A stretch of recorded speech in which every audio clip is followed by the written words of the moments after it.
Buenas noches, colegas. Vamos a dar inicio al taller de refuerzo correspondiente al módulo 6 del Diplomado de Educación para la Diversidad. Bueno, como ustedes saben, el título del módulo es Inclusión Educativa y el rol de la familia frente a la neurodiversidad. En ese sentido, lo que vamos a trabajar ahora va a ser todo lo correspondiente a unas revisiones sobre educación inclusiva y nuevamente vamos a hacer algunas revisiones sobre los modelos o formas de intervención de acompañamiento que se pueden trabajar con los padres de familia para que puedan ellos seguir desarrollando las habilidades en sus hijos. ¿Sí? Vamos a empezar el módulo con esta reflexión que lo dijo Samari. Dice: pensé en lo diferente que sería entender cómo los niños con TEA miran el mundo y la forma en que eso iba a cambiar el modo en que miramos esos niños.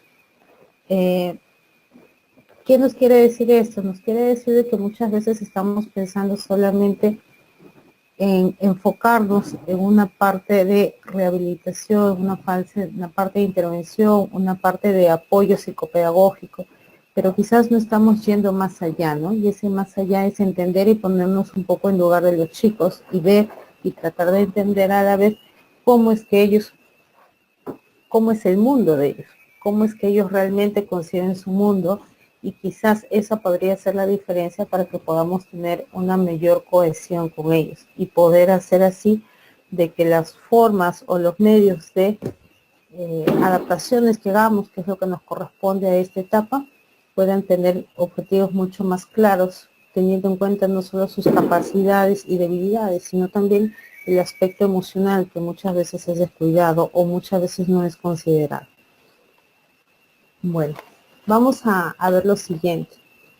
Vamos a recordar un poquito la tríada de Lorna Wynne, que nos señala sobre los TEA, que los TEA es un trastorno del espectro autista, como ya lo conocemos, en los que hay una tríada que está muy afectada, ¿no? Esta tríada está conformada por la parte de interacción social, la parte imaginativa y la comunicación social, tanto verbal como la comunicación social de tipo no verbal.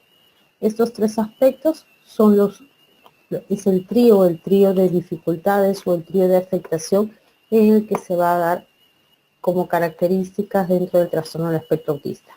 Dentro de ello vamos a encontrar algunos cuadros más asociados, ¿no?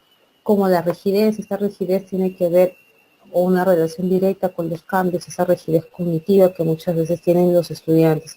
También a los patrones conductuales que muchas veces son repetitivos, excesivamente repetitivos, ¿no? Revier, un estudioso que ha trabajado mucho sobre el tema de autismo, señala respecto a estas triadas, ¿sí? Y también respecto a los otros componentes, de que hay algunas alteraciones también que se deberían considerar. Por ejemplo, él señala que en el aspecto social lo que más se afecta pues es la relación en formar vínculos de afección social con sus pares. Asimismo, nos refiere de que hay una dificultad en cuanto a esa atención conjunta. Esta atención conjunta tiene que ver directa con la formación de los intereses del niño, ¿no? Y aquí se afecta pues tanto la acción, la atención y todo lo que tiene que ver con la preocupación conjunta. Asimismo, las capacidades intersubjetivas y mentalistas, y ahí podemos recordar un poco lo que conversamos en algún momento sobre teoría de la mente, ¿no? Que es ponerse un poco en la situación de la otra persona para poder entender cómo es que está percibiendo el mundo, ¿no? Entonces, Roger nos hace esas acotaciones. También nos señala que otra dimensión a considerar tiene que ver directamente con la comunicación y el lenguaje. En cuanto a la comunicación y el lenguaje, vuelve a mencionarnos que las dimensiones que afectan este componente tienen que ver con las funciones comunicativas, más que solamente el lenguaje, más que solamente entender o comprender, tiene que ver con la capacidad de querer comunicarse o la capacidad de poder comunicarse, ¿no? A eso se refiere con la función comunicativa. Y también dentro de este componente encontramos tanto al lenguaje expresivo como al lenguaje receptivo, que tendría que ver con el lenguaje conocido como expresión, que se traduce en un producto final, como es la parte articulatoria, y la parte del lenguaje receptivo, que se ve como un producto final que tiene que ver con entender lo que nos está diciendo el mundo, lo que nos está diciendo el entorno, lo que nos está diciendo el interlocutor. Otra dimensión señalada por Rabier tiene que ver con la anticipación y la flexibilidad. Aquí podemos encontrar también similitudes con lo que trabajamos en un momento, que fueron las funciones ejecutivas, ¿sí? ¿Qué nos dicen? Nos dice que para que haya una buena anticipación y una buena flexibilidad cognitiva, una flexibilidad mental, se tiene que empezar trabajando las competencias anticipatorias, es decir, prever, es decir, organizar y es decir, estructurar de alguna manera al niño con las actividades que debe realizar y buscamos que realice. Ello nos va a llevar a tener una mejor flexibilidad mental, una mejor tolerancia al cambio, y al tener una tolerancia al cambio vamos a ser más flexibles en nuestras conductas y nuestros comportamientos, ¿no? En las conductas y comportamientos del niño.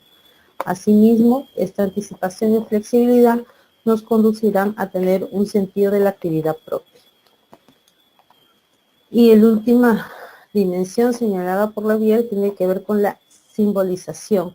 En este sentido, él nos refiere que la simbolización tiene relación directa con la imagen, con cómo percibimos algunas situaciones, ¿no?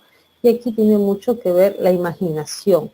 La imaginación, entender un poco lo abstracto, entender un poco lo que no es directo, lo que está oculto. Y el desarrollo de las habilidades del lenguaje pragmático se encuentran desarrolladas dentro de esta dimensión. ¿Okay? Entonces, ¿qué encontramos en la simbolización? Encontramos el desarrollo de la imaginación, las capacidades de ficción, las capacidades imaginativas, encontramos la capacidad de imitación que deben de tener los niños y también encontramos la capacidad de hacer significados, conocida también como una capacidad de suspensión, según la propuesta de Ángel Rabier. Muy bien, entonces todo ello lo podemos resumir en lo que hemos estado viendo, ¿no?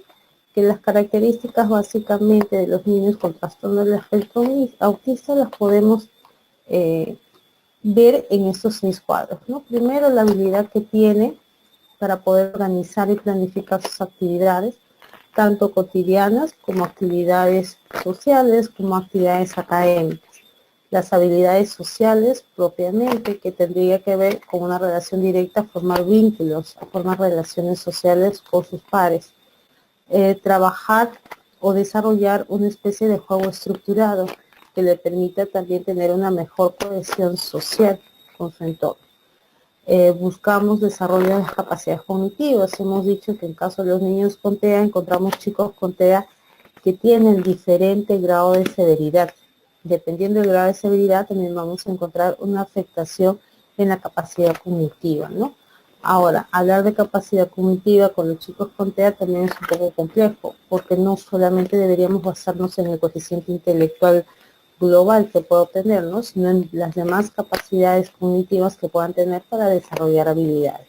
Como lo hemos visto chicos con trastorno del espectro autista que son muy hábiles, muy capaces y logran desarrollar otras áreas interesantes y se pueden desenvolver en el desarrollo de habilidades artísticas, musicales, instrumentales y otras, ¿no?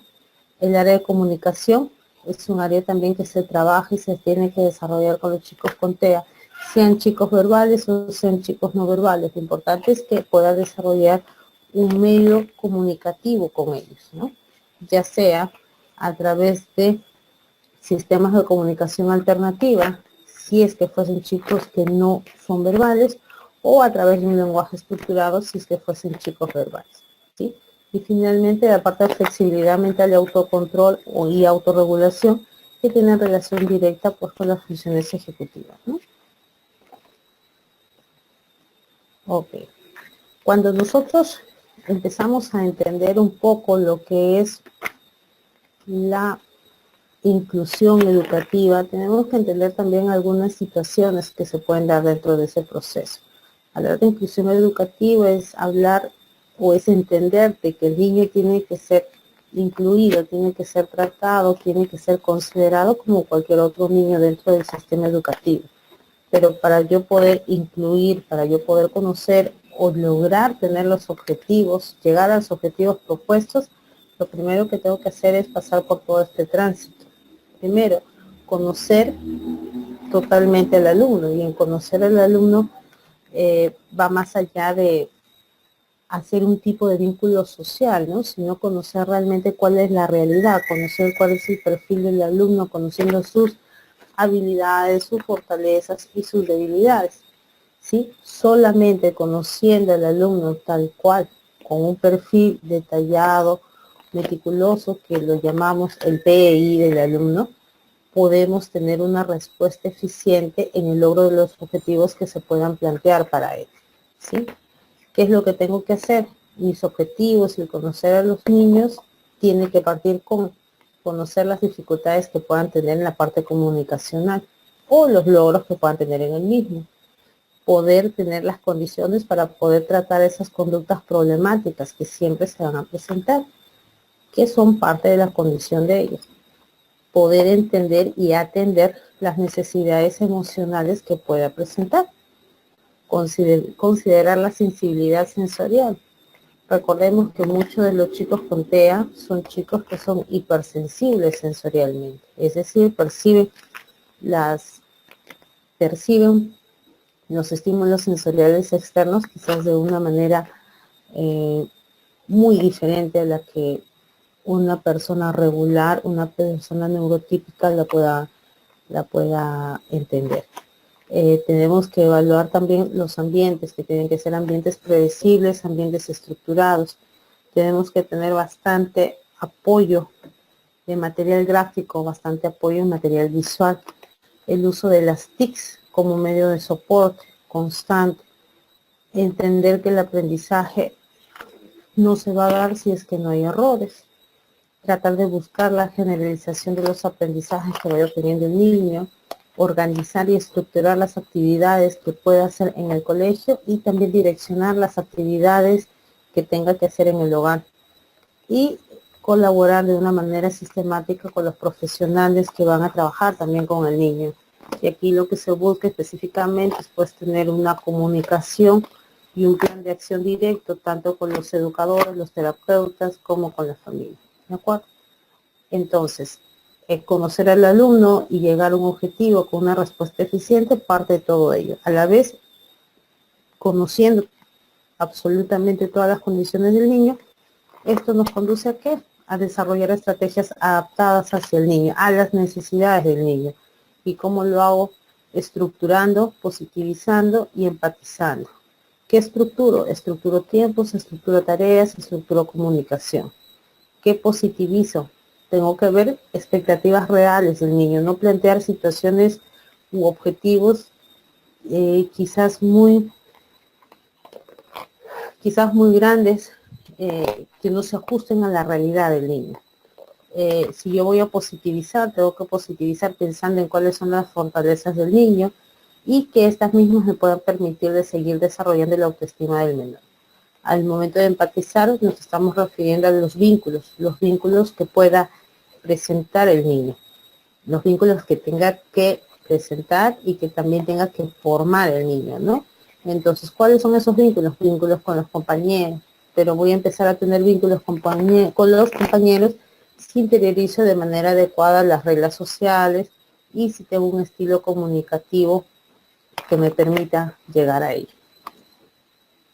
¿Sí? Dentro de las adaptaciones curriculares podemos encontrar diferentes métodos, ¿sí? Métodos para poder llegar a realizarlo de manera objetiva y clara. Sin embargo, dentro del sistema educativo para los chicos con TEA, cuando hablamos solo de una población de chicos con TEA y hablamos de un espacio organizado solamente para chicos con TEA, el método que se emplea para trabajar con ellos psicopedagógicamente es el método TEACH. ¿Sí? El método TEACH es un método que se trabaja con una población menor, una población pequeña, en la que se pueda trabajar de manera individualizada con ellos, ¿no? Donde se pueden identificar las habilidades de cada uno de ellos a través de diferentes instrumentos de valoración, ¿no? Y este instrumento de valoración es el resultado para poder obtener un perfil psicoeducacional del niño. En este perfil vamos a lograr o vamos a conocer todos los distintos tipos y perfiles de aprendizaje que pueda tener cada uno de ellos, ¿sí? El método Teach, como objetivo principal, busca brindar una enseñanza al alumno con trastorno del espectro autista basándose y centrándose exclusivamente en tener aprendizajes en ambientes estructurados. El método Teach podríamos hacer un símil con el método Montessori, que trabaja con ambientes específicos, ambientes funcionales para determinadas actividades. La diferencia quizás es pues cómo se va a conducir esto, ¿no? El método Teach emplea mucho las estrategias visuales que va a permitir al niño orientar y que le va a permitir también al niño orientarse y estructurarse dentro del ambiente. El ambiente físicamente es un ambiente estructurado, no solamente de manera física, sino también a nivel de los materiales. Todos los niños que asisten o que llevan el método Teach manejan una agenda estructurada donde se encuentra de manera organizada todas las actividades que deba realizar. El método Teach insiste en que todos los niños tengan un método o una forma de comunicación, que puede ser a través de gestos, imágenes o signos que pueden ser signos escritos o signos verbales, ¿sí? Inicialmente en este método lo que se enseña son todas las actividades de aprendizaje preacadémicas, es decir, todas las habilidades básicas para el aprendizaje. Y hay un soporte muy grande con los padres, a quienes los consideran pues un soporte de coterapeutas dentro de esta dinámica de desarrollo de actividades con los chicos.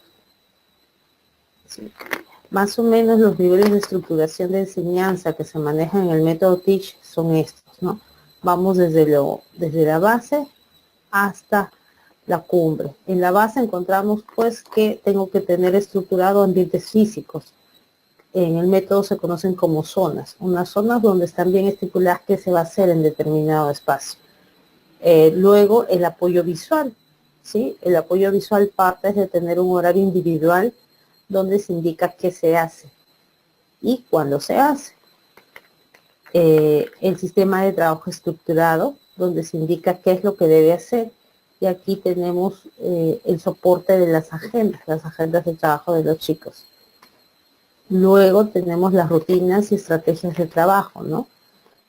Donde se enseña al muchacho con TEA cómo lo debe hacer, qué debe hacer y cómo lo debe hacer, ¿no? Donde se hacen secuencias estructuradas de acciones a las que queremos conducir a los chicos. Y finalmente encontramos la estructuración visual, donde se les enseña cómo hacer, cómo llegar al objetivo. ¿De acuerdo? Entonces, estos son los niveles de estructuración de enseñanza con el que parte el método Teach, ¿sí? Muy bien. Habíamos mencionado que al hablar de inclusión educativa tenemos también que conocer un poco lo que corresponde a las aulas inclusivas. Y dentro de ello debemos de saber qué hacer y también debemos saber cuál es el perfil de yo como profesional que voy a interactuar con el niño debo tener, ¿no? En el qué hacer es simplemente un resumen de lo que ya hemos visto: conocer, sensibilizar, capacitarme, adaptarme e incluir todas las condiciones académicas de aprendizaje para poder guiar adecuadamente a los alumnos a los objetivos trazados. El docente tiene que tener como un perfil pues una actitud positiva, un deseo de superación, ser flexible a la tolerancia, ser flexible a los cambios y ser flexible en poder seguir adaptando los objetivos de la currícula que tenga que diseñar. Tiene que ser creativo, tiene que valorar las habilidades de los chicos y estar en constante renovación, no en situaciones repetitivas.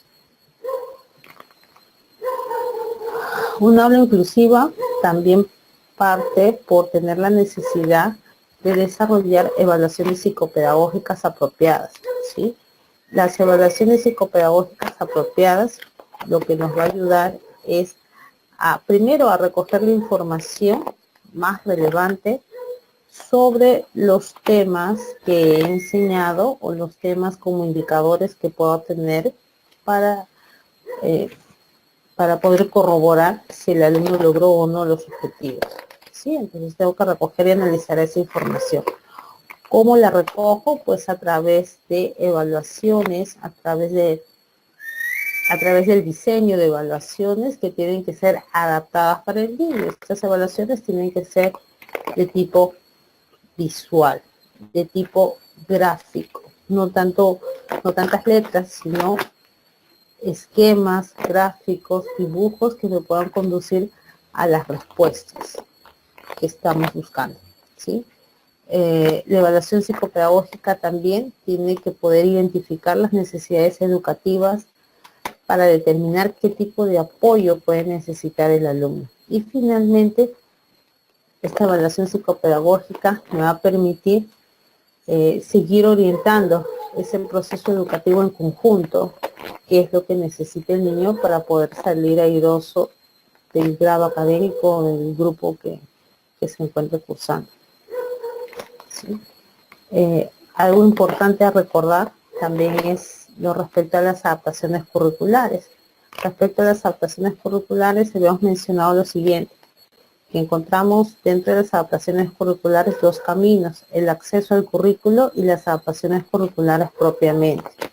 De acceso al currículo encontramos que tenemos que ir desde objetivos generales a objetivos específicos.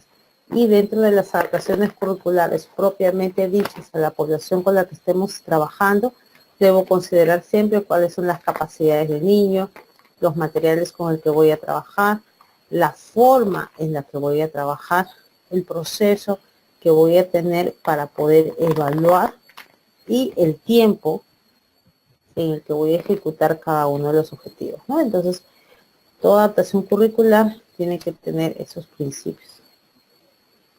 ¿Sí? Bueno, este ejemplo sí lo consideré necesario volver a mencionarlo porque me parece bastante adecuado y digerible como para poder hacer una adaptación de algún tema, ¿no? Hemos dicho que dentro de las adaptaciones curriculares es necesario siempre considerar qué habilidad es la que voy a estar tratando de medir, qué contenido es el que voy a trabajar, en qué situación y finalmente qué actitud o valor es el que puedo estar trabajando. Esto está en base también a la currícula nacional, ¿no? Propuesta por el Minedu. Un ejemplo es que el niño narre cuentos e historias del lugar donde vive, utilizando oraciones sencillas, mostrando seguridad y confianza. Vamos a ver que en este ejemplo, ¿sí?, del objetivo que estoy buscando, la habilidad principal es narrar, es dialogar, es expresar. El contenido es los cuentos o historias del lugar donde vive, es decir, que nos describa de alguna manera situaciones cotidianas o esenciales para él, ¿no? La situación específica, cómo lo va a hacer, es utilizando oraciones sencillas. Y finalmente, ¿qué actitud o valor se podría estar trabajando dentro de esta consigna? Es que el muchacho muestre seguridad y confianza frente a lo que se les está presentando. Otro ejemplo del mismo es este. La habilidad es repetir. ¿Qué va a repetir? Cuentos, historias cortas del lugar donde vive. ¿En qué situación? Emitiendo frases simples con apoyo visual. ¿Qué actitud o valor es mostrar disfrute y seguridad? ¿De acuerdo? Entonces es una manera de poder adaptar algunos objetivos considerando las capacidades del chico, ¿no? Habilidad, contenido, situación y actitud o valor que tenga yo que evaluar. Siempre recordemos que para hacer las adaptaciones metodológicas yo tengo que considerar dentro del grupo de aprendizaje pues el ritmo y el estilo de aprendizaje del niño. Tengo que considerar no solamente el coeficiente intelectual, sino las otras formas de adquirir habilidades que tienen los chicos, y ahí podemos trabajar con el concepto de la definición de inteligencias múltiples, y tenemos que ver un esquema participativo, ¿no? Un esquema individualizado, sino un esquema colectivo en el que el chico se pueda desarrollar adecuadamente. ¿Sí? Bueno, tener un chico con trastorno del espectro autista siempre trae un impacto dentro de la familia, ¿no? El impacto dentro de la familia puede ser doloroso o muy doloroso, casi siempre. Habíamos comentado que este impacto se debía porque indudablemente cuando uno piensa en un niño que nace con alguna dificultad, casi siempre lo asocias con alguna dificultad genética, alguna dificultad cromosómica, alguna dificultad visible. Y eso muchas veces no sucede con los chicos con TEA, ¿no? Y esto porque hemos visto que muchos de los diagnósticos se dan después del año y medio, 2 años. Eso hace de que a veces los niños puedan tener un desarrollo aparentemente regular, aparentemente neurotípico, y que cuando ya empiezan a considerarse los hitos de desarrollo cruciales, como es la comunicación a partir del año de edad, nos vamos dando cuenta de que quizás algo no está desarrollándose de manera adecuada. Y ahí empieza el proceso de querer conocer qué puede estar pasando con el niño para que pueda estar respondiendo de esa manera. Entonces, dentro de ese panorama vemos de que quizás a los papitos les cuesta un poco más asumir o entender esta situación, este estilo de vida, esta forma de vida de su hijo, esta condición de vida de su hijo, dado que durante un cierto tiempo tuvieron una vida con un niño aparentemente regular. Entonces las familias pasan por algunos estadios, ¿no? Estadios que los va a acompañar hasta que lleguen a entender cuál es la condición de su niño. La primera estadio es el duelo, ¿no? Es la pena, es el dolor. Tiene que ver con entender la situación de que todos sus sueños, su proyección de su niño, la proyección de su familia, pues va a sufrir un quiebre, ¿no? Está pasando por una etapa de dolor. Esta etapa de dolor casi siempre va acompañada luego de una etapa de negación, ¿no? Donde empiezan a buscar diferentes tipos de diagnósticos, diferentes médicos, diferentes especialistas, para que quizás por ahí alguno le pueda decir de que no es así, que el niño no tiene ninguna dificultad, que todo está yendo bien. Entonces es parte de la negación, ¿no? De no querer aceptar quizás de que el niño tiene alguna complicación o alguna dificultad. Luego un estadio de ira, en que aceptas no de manera total, pero vas entendiendo que algo está sucediendo y empiezas a responsabilizarte, a culparte y a pensar de que quizás fuiste tú quien hizo algo o fuiste tú quien no hizo algo para que el niño o tu hijo pueda haber tenido estas dificultades, ¿no? Entonces pasamos por ese nuevo estadio que es el de la ira. Luego de la ira tenemos el estadio del choque emocional, un estadio del choque emocional en el que un estadio de choque emocional en el que estamos un poquito en crisis tratando de entender por qué a nosotros nos pasó eso, ¿no? ¿Por qué a mí? ¿Por qué me pasa esta situación a mí?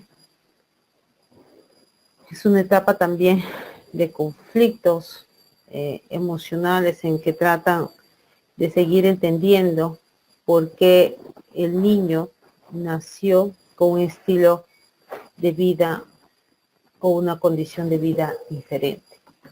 No, este choque emocional viene también acompañado de culpa, ¿no? Como les mencioné hace un momento, ¿no? De querer saber qué pasó, quizás hice algo que no hice.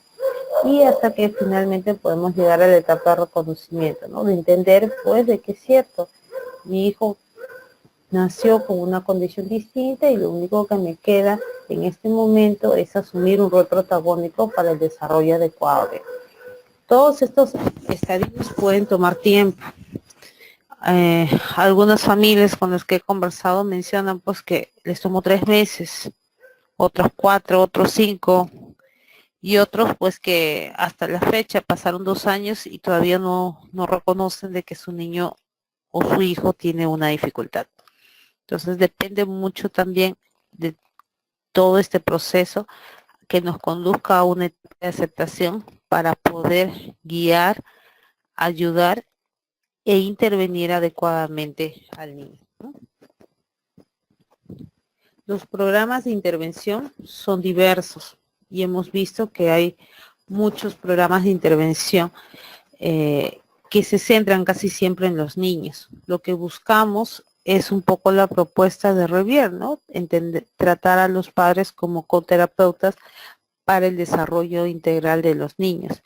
En esta intervención de coterapeutas lo que se busca es entrenar a los padres para que se involucren efectivamente en el desarrollo y avance de sus hijos, permitiéndoles a ellos algunas herramientas específicas, herramientas de manejo conductual principalmente, que permitan de que el niño pueda desarrollarse de manera adecuada y al desarrollarse de manera adecuada pueden tener estrategias para poder interactuar y poder desarrollar mayores habilidades sociales. Sí, entonces las intervenciones generalmente para los padres o intervenciones que involucran la participación activa de los padres busca esto. Dentro de los modelos de intervención vamos a encontrar diversos modelos de intervención. Uno de los más conocidos, lo habíamos mencionado en su momento también, es el modelo Denver, ¿sí? También conocido por sus siglas, el MDSE, ¿sí? O ESDME, ¿sí? Que este modelo lo que busca es enseñar al niño habilidades a través del juego, ¿sí? Lo que hace es entrenar a los padres para que puedan desarrollar habilidades lúdicas secuenciales con sus hijos y que estas habilidades lúdicas puedan llevar o conducir al niño a mejor desarrollo de habilidades comunicacionales y sociales. Este entrenamiento de padres es un entrenamiento de capacitaciones que generalmente tienen que invertirse entre 15 y 20 horas por semana. ¿Sí? El padre generalmente es capacitado, es entrenado en compañía del terapeuta y hay un periodo de entrenamiento en el que ya cuando el padre está listo para seguir o continuar con el entrenamiento de sus hijos, es continuamente monitoreado por el terapeuta, ¿sí? Es uno de los modelos más conocidos, más empleados y que tiene mucha evidencia científica. Hay muchos reportes que dicen que sí funciona, que es un método que sí ha tenido resultados óptimos en el desarrollo de los niños. El programa del Centro Hanen es un programa también que busca entrenar a los padres para poder desarrollar habilidades lingüísticas o habilidades comunicacionales en los niños. El programa que ellos dirigen se llama Más que Palabras, More Than Words.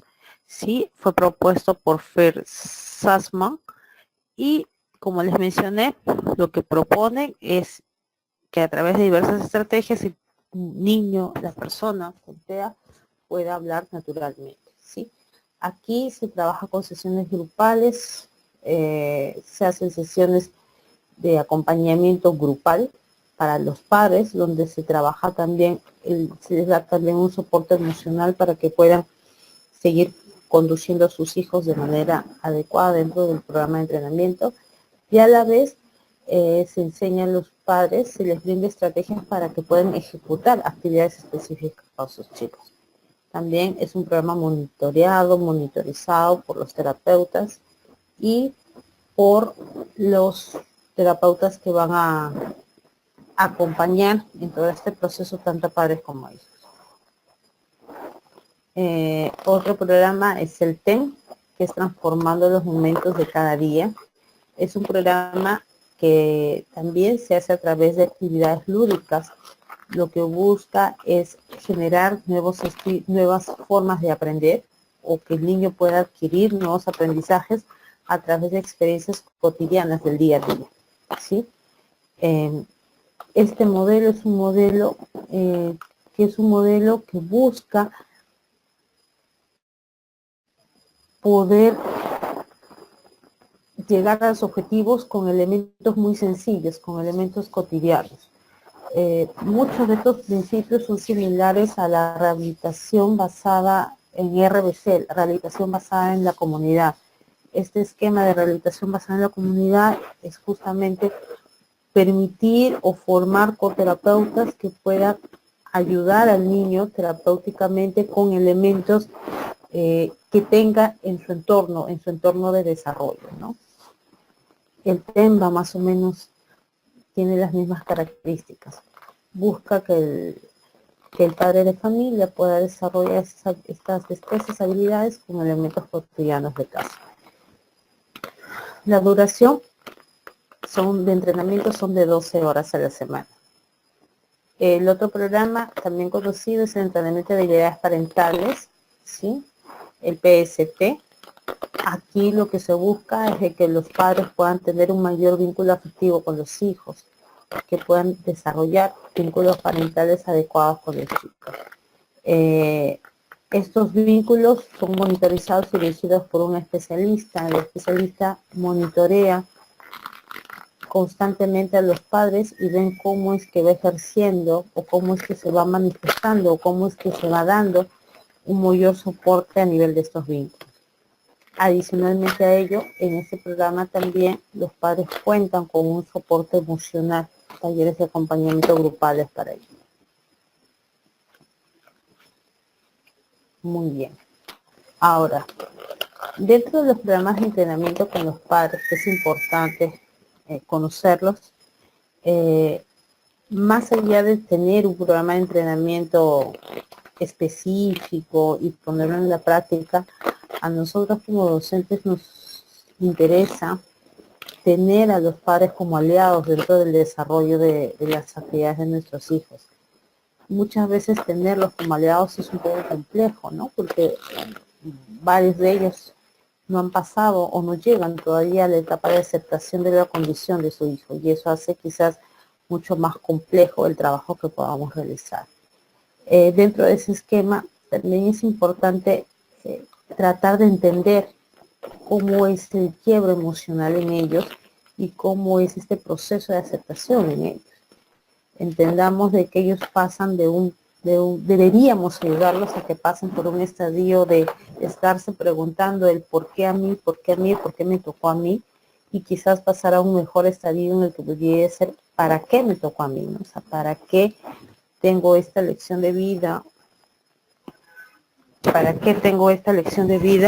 o para qué tengo un hijo con esta condición, qué debo lograr con él, ¿no? Entonces, creo que en la medida de que podamos ir entendiendo, podamos ir acompañándolos y sobre todo podamos dándoles la fortaleza necesaria a los padres de familia, vamos a poder tener mejores aliados para que nos puedan ayudar a tener mejores resultados con nuestros alumnos, ¿sí? Muy bien, nosotros entendemos lo siguiente: dentro del aula educativa nosotros trabajamos siempre con alumnos diversos, alumnos neurodiversos. Ningún alumno, por más que sea neurotípico, va a tener la misma forma de aprender que otro alumno. Va a tener la misma forma de aprender que otro alumno. Todos los alumnos aprenden de manera distinta, todos los alumnos tienen un ritmo y un estilo de aprendizaje diferente. Si a eso le sumamos que adicionalmente a esta condición de alumnos neurotípicos tenemos a los alumnos atípicos o alumnos que tienen algún tipo de neurodiversidad, tenemos un panorama un poquito complejo, ¿no? Sin embargo, si nosotros tenemos los objetivos claros, tenemos la formación y tenemos las herramientas y estrategias necesarias para trabajar con ellos, podemos lograr de que la ruta no se pierda, ¿no? Y todo lo contrario, se pueda renovar y se pueda fortalecer progresivamente. Muy bien. Bueno, vamos a escucharlos ahora y vamos a ver si tienen algún tipo de pregunta o alguna duda sobre lo que hemos estado conversando. Erika Costillo nos dice: Juan, cuando se ha prolongado el tiempo de la aceptación, de los padres y como docentes observamos que hay abandono, ¿tenemos potestad de recurrir a otras instancias para denunciar? Antes lo podíamos hacer con la DEMUNA, hasta hace 3 años con la DEMUNA, porque la DEMUNA trabajaba de manera muy integrada estos temas de discapacidad o de discapacidad, ¿no? Hubo un proyecto muy fuerte de discapacidad que duró casi 5 años, eso fue hasta hace 3 años. Se podían hacer las denuncias, teníamos un soporte que nos pudiesen ayudar. Lamentablemente en la actualidad no hay una reglamentación respecto a esto. La misma ley de protección a las personas con espectro autista está reglamentada, pero todavía no se ejecuta. Dentro de esa reglamentación sí está, de que debería ser denunciable las personas que quizás no se involucren o las personas que no terminen de comprometerse con el desarrollo de los chicos, ¿no? Porque es considerado como un tipo de maltrato infantil.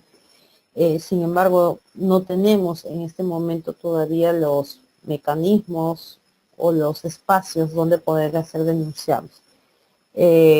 Entiendo que algunas de estas denuncias se pueden hacer a través del Ministerio de Desarrollo y Poblaciones Vulnerables, donde ahí sí se acogen algunas denuncias, pero acogen las denuncias de que quizás el niño no está siendo atendido, como también pueden acoger otras denuncias de que hay niños de que están siendo explotados laboralmente o que tienen otras dificultades de tipo social, etcétera, etcétera. Si la pregunta va dirigida a que tenemos un organismo específico que nos acompañe dentro de esto, aún no. Ya estaríamos entonces terminando el taller. Agradecer a los participantes y a ti. Ya está, listo, no hay ningún inconveniente, ya nos vemos el día sábado.